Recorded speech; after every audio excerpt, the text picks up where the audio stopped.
số 1 Đánh nhau hay là không đánh đây? số 2 bắt đầu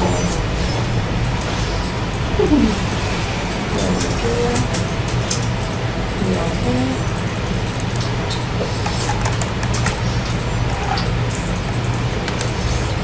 đây rồi thì thôi xác nhận luôn.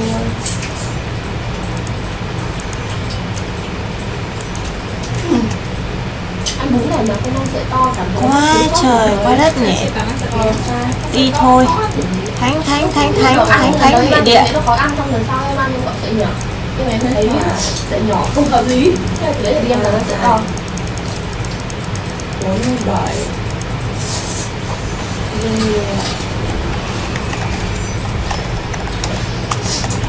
còn cái gì ở đây 7 nữa Chắc chắn phải không?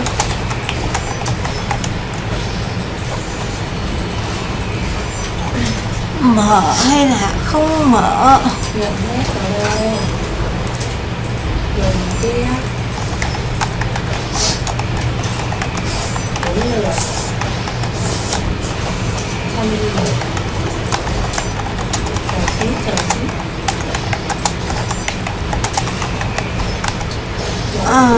Bậc tiên kỵ. là bên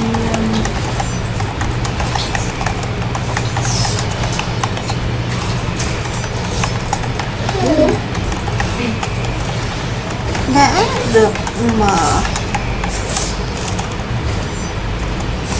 không có gì thì đúng rồi Ảo cực. là đủ rồi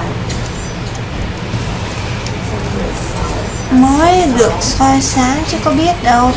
là cuối là kia